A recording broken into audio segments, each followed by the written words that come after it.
Dear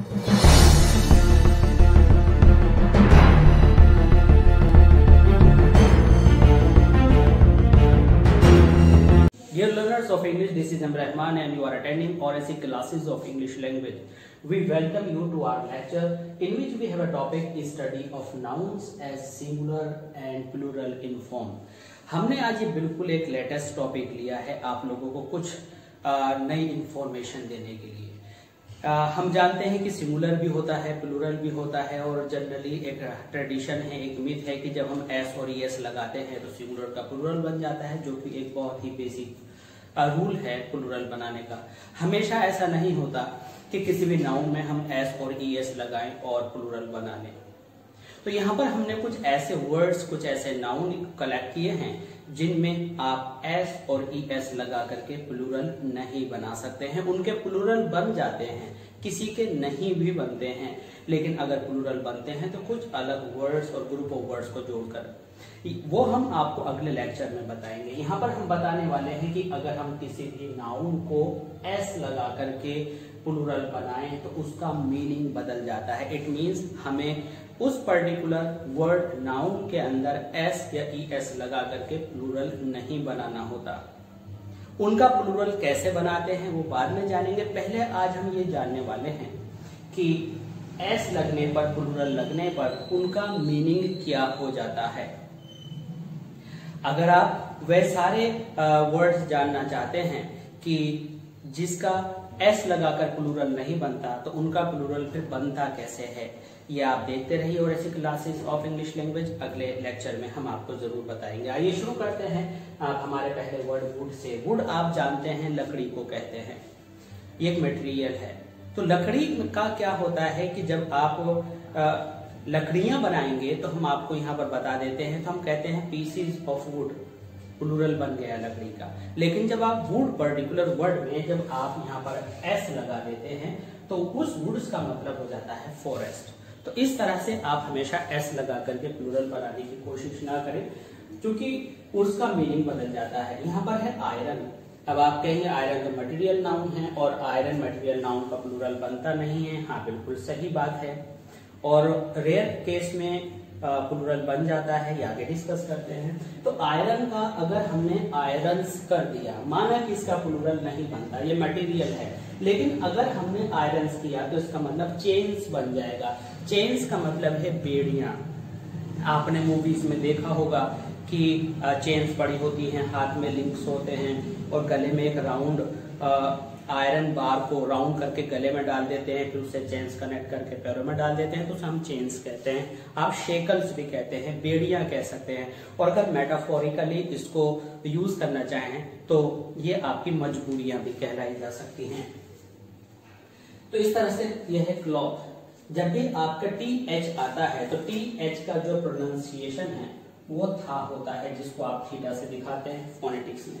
लेकिन जब भी आपका THE बन जाता है तो THE जो है आपका ये द का साउंड दिखाता है। तो यह है क्लोथ्स, यह है क्लॉथ, यह है क्लोथ्स। क्लॉथ एक्चुअली होता क्या है? क्लॉथ हम कहते हैं एक थान को जिसको हमने गारमेंट्स में चेंज नहीं किया है, बिना सिला कपड़ा क्लॉथ है। और क्लोथ जब इसकी प्रोनाउंसिएशन आती है क्लोथ्स, और जो क्लोथ है ये वर्ब भी हो जाता है, तो क्लोथ्स आने पर ड्रेस होता है, गारमेंट्स होते हैं। तो यहाँ पर जो क्लोथ्स है, यहाँ पर आप समझेंगे कि जो हमने ये सब पहना हुआ है ये क्लोथिंग है, ये क्लोथ्स है, क्लोथ्स। और क्लॉथ जो होता है वह क्लॉथ होता है बिना सिला थान का कपड़ा। तो यहाँ पर हम किस तरह से प्लूरल बनाएंगे इसका वो एक दूसरा टॉपिक है। फिलहाल हमारा टॉपिक है कि क्लोथ्स बनने पर क्या मीनिंग बदलता है, तो उसका मतलब है आपके सिले सिलाए कपड़े। अब यहाँ पर है एब्यूज। एब्यूज कहते हैं गाली को। और अगर गालियां हमें प्लूरल बनाना है, ये आगे डिस्कस करेंगे। अब यहाँ पर है कि अगर हम एब्यूज का एब्यूजेस बनाते हैं तो उसका मतलब होता है इंग्लिश। जैसे कि हमने कहा हमारे जो सोसाइटी है उसमें बहुत सारी एब्यूजेस हैं। चाइल्ड एब्यूज यानी बच्चों के साथ जो उनके अधिकारों में गड़बड़ी करना, उनके अधिकारों से अलग उनको बचपन से चाइल्ड लेबर में डाल देना, कुछ इस तरह का। तो ये एब्यूजेस के अंदर आएगा, जिसको कुरीतियां भी कह सकते हैं और मिसयूज कह सकते हैं आप। वर्क और वर्क्स, जब भी हम वर्क मानते हैं तो कार्य से संबंध है, वर्क नाउन भी होता है, वर्क वर्ब भी होता है, लेकिन अगर वर्क नाउन है तो प्लूरल वर्क्स नहीं किया जाता है। ओके, तो वर्क्स ना करने पर अगर आप वर्क्स करते हैं तो क्या होता है, वर्क्स का मीनिंग लिटरेरी राइटिंग्स बन जाता है। लिटरेरी राइटिंग्स का मतलब क्या होता है कि जिसे आप रचनाएं कहते हैं। रचनाएं मतलब जैसे कि किस राइटर ने कौन कौन सी बुक लिखी, जैसे कि आपने पोएम ऑन हिज ब्लाइंडनेस कही तो ये रचना है, ये वर्क्स में से एक वर्क है किसका, जॉन मिल्टन का। तो इस तरह से बहुत सारी बातें हैं, तो लिटरेरी राइटिंग्स को हम वर्क्स कहते हैं। और आपने सुना होगा कि जोसेफ स्टील वर्क्स, ये स्टील वर्क्स, तो वर्क्स वहां भी लगाते हैं जहां पर कल कारखाना या वर्कशॉप की हम बात करते हैं। तो यहाँ पर आप देख रहे हैं कि वर्क्स को कहते हैं वर्कशॉप या लिटरेरी राइटिंग के जो रचनाएं होती हैं राइटर्स की या पोएट्स की। एयर हवा है, एक एलिमेंट है, एक तत्व है, और एयर का प्लूरल जनरली बनता नहीं है, लेकिन हमने यहाँ पर एयर का प्लूरल बनाया। तो आपने सुना होगा कि वह बड़ी हवा में है, तो इंग्लिश में हवा नहीं, हवाओं के सेंस में यूज करते हैं, बट लिटरल मीनिंग तो वहां भी यूज नहीं करते। तो एयर का यहाँ पर एयर्स करने पर बन जाता है बिहेवियर, फ्लॉन्टिंग करना, दिखावा करना, शो ऑफ करना। इस तरह से एडवाइस का मतलब है सलाह, और सलाह की सलाहें ऐसे नहीं बनाई जाती, लेकिन अगर आप एडवाइसेस लिखते हैं तो एडवाइसेस का मतलब होता है बिल्स और रिपोर्ट्स, यानी सूचनाएं। सूचनाओं से अलग जो वर्ड बिल्स है इसके बहुत सारे मीनिंग्स हैं। बहुत सारे मीनिंग्स कैसे हैं, बिल्स हम उन्हें भी कहते हैं जो हमारे कानून पास होते हैं, बिल्स हम नोट्स को भी कहते हैं, बिल्स हम जो इनवॉइसेस होती हैं उनको भी कहते हैं। यहाँ हमारा अगला वर्ड है कस्टम। तो कस्टम का मतलब क्या है, कस्टम का मतलब है हमारी हैबिट्स, हमारे रीति रिवाज। अब ये कस्टम में अगर हम एस लगा दें तो ये आपका टैक्स बन जाता है। आपने एयरपोर्ट पर सुना होगा, तो जिसे हम कस्टम बोलते हैं वो एक्चुअल में कस्टम्स होता है, जो कि पोर्ट पर हमारे आने और जाने के रूल्स के अकॉर्डिंग जो कुछ हम पे करते हैं तो वो कस्टम्स होता है। जबकि कस्टम हमारे कस्टम एंड ट्रेडिशंस होते हैं, हमारी हैबिट्स होती हैं। यहाँ पर हमारे पास दूसरा ग्रुप है, सिंगुलर है वाटर। वाटर पानी को कहते हैं। अब आप कहेंगे कि ये तो मटेरियल नाउन है, इसका प्लूरल कैसे हो सकता है। अगर हम रेयर केस में इसका प्लूरल बना लें वाटर्स, तो इसका मतलब हो जाएगा सी, इसका मतलब हो जाएगा लहरें। तो अगर आप जो लहरें होती हैं, ज्वार भाटा होता है, तो वो जो आपकी वेव्स अप्स एंड डाउन्स होती हैं, तो हम कहेंगे there is a great tide in waters, यानी लहरों में उतार चढ़ाव बहुत है। यहाँ पर आया असेट। असेट का मतलब है आपका गुण, आपका वर्च्यू। हम कहेंगे honesty is his best asset. तो यहाँ असेट्स अगर हम करते हैं तो ये कॉमर्शियल वर्ड बन जाएगा, जो भी आपने कॉमर्स में सुना होगा अच्छे से। तो असेट्स का मतलब होता है प्रॉपर्टी। तो क्या सीखा कि असेट में हम प्लूरल लगाकर, एस लगा करके प्लूरल नहीं बना सकते हैं। इसके बाद हम आते हैं सैंड पर। सैंड भी आपका मटेरियल है, रेत है, और जो आपने बीच पर देखा होगा, किसी रिवर के बैंक पर देखा होगा, तो सैंड्स अगर आप कर दें तो ये लैंड बन जाता है, धरती। मान लीजिए कि ओशन में आपका शिप जा रहा है और आपको साहिल चाहिए, आपको किनारा चाहिए, आपको तट पर अपना शिप, बोट जो भी है वो लगानी है, तो आप उसको लैंड से लगाते हैं। तो सैंड्स का मतलब होता है लैंड। इफेक्ट और इफेक्ट्स।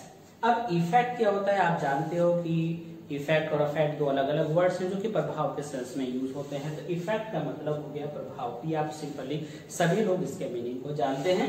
इफेक्ट्स अगर आप यूज करें तो आप एक दो वर्ड्स का ग्रुप याद करिए। वो वर्ड क्या है, आपने कहा आर्ट इफेक्ट्स। आर्ट इफेक्ट्स क्या होते हैं, कुछ ऐसे कलात्मक चीजें होती हैं जिसको हम डेकोरेटरी आइटम के तौर पर लगाते हैं। तो इफेक्ट्स लगने पर ये गुड्स बन जाता है। अब यहाँ गुड भी एक नया आपको लग सकता है कि गुड तो एडजेक्टिव है, तो गुड एडजेक्टिव भी है, लेकिन अगर इसमें हम एडजेक्टिव लगा दें तो ये वस्तुएं, आर्टिकल, सामान बन जाता है।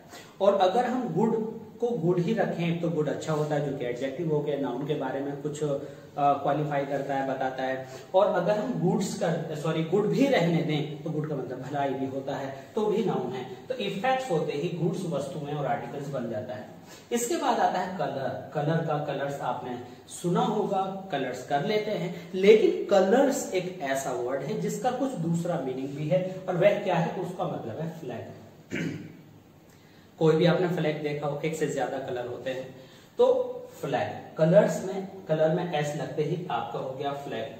अब यहाँ पर क्या आया, यहाँ पर आया फ्रूट, फल को कहते हैं, यानी सारे भी अगर आप फलों की बात करें तो वो फल ही होंगे। और अगर फ्रूट्स में आपने एस लगाया तो वो रिजल्ट आ जाएगा। तो हम कहेंगे अपने लैंग्वेज में what will be the fruits of your labor means what will be the result of your labor. You are getting me? I think you are getting well. So fruits means result.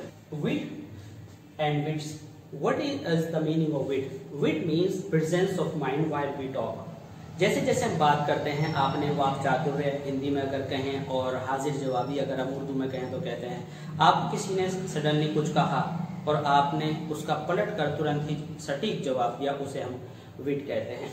लेकिन अगर हम विट से wits बनाएं तो वो जवाबों का plural, उत्तरों का प्लूरल या रेस्पॉन्सेस का प्लूरल नहीं बनेगा, बल्कि वो बनेगा intelligence means your par mind. Okay, आम का मतलब होता है कि आप कह सकते हैं these are arms, this is arm and these are arms, yes maybe, but arms का मतलब ये भी होता है कि आपने आर्म्स एंड एम्यूनिशन सुना होगा, अस्त्र शस्त्र सुना होगा। तो आर्म्स का मतलब हथियार भी होता है, जिसको हम वेपन के सेंस में भी यूज करते हैं। अभी हम यहाँ पर बात कर रहे थे गुड्स की। अच्छा, गुड मीन्स अच्छा एडजेक्टिव के सेंस में और गुड मीन्स भलाई के सेंस में। तो भलाई के सेंस में ये फिलहाल हम यहाँ पर नाउन ले रहे हैं तो एडजेक्टिव तो हो नहीं सकता, तो ये क्या हुआ, नाउन सिंगुलर फॉर्म में। तो यहाँ पर इसका प्लूरल गुड्स किया। अब गुड में एस लगने पर ये वस्तु में बन जाता है आर्टिकल्स। आर्टिकल्स मीन्स कोई भी सामान। आपने अक्सर ट्रक वगैरह पे पढ़ा होगा गुड्स करियर, यानी माल वाहक, माल को ले जाने वाला साधन। स्पिरिट्स और एंथुसियाज्म। तो जब स्पिरिट का मतलब है हमारी आत्मा और स्पिरिट्स का मतलब है पैशन, एंथुसियाज्म, कुछ करने की चाह, कुछ करने का जुनून। तो यहाँ पर क्या हुआ, ये स्पिरिट्स हुआ। और स्पिरिट्स का मतलब क्या निकल करके आता है, एंथुसियाज्म। तो अभी यहाँ पर हमारे सामने कई चीजें आई। पहली चीज जो आप आगे लेक्चर में पढ़ने वाले हैं, जैसे कि मान लीजिए कि यहाँ पर ये एब्यूज है। अब एब्यूज को हमने प्लूरल बनाया तो मिसयूज बना।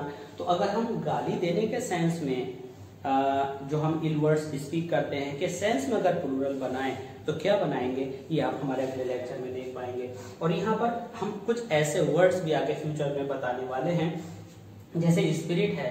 अब स्पिरिट और स्पिरिट जो कि आपकी केमिस्ट्री में यूज होने वाला तत्व है, उसकी क्या स्पेलिंग है और कैसे हम किन वर्ड्स में कंफ्यूज होते हैं, इस पर हम आगे लेक्चर लगातार बनाते रहेंगे। और हम इसके आई बटन में इससे रिलेटेड जो भी कंसर्न वीडियो है वो उसमें डाल देंगे, आप उसे अच्छे से देख सकते हैं। इसके साथ साथ जो एंड स्क्रीन है वोकैबुलरी के दूसरे पार्ट्स हम लगातार अपडेट करते रहेंगे। तो प्लीज आप अपनी चॉइस हमें कमेंट सेक्शन में जरूर लिखिएगा कि आप वोकैबुलरी का कौन सा पार्ट सबसे ज्यादा पढ़ना चाहते हैं, स्टडी करना चाहते हैं, जिसमें हम आपकी अच्छे से हेल्प कर सकें। Then learners, thanks for being with us. अगर आपको हमारा लेक्चर पसंद आया तो प्लीज लाइक, शेयर, सब्सक्राइब जरूर कीजिएगा।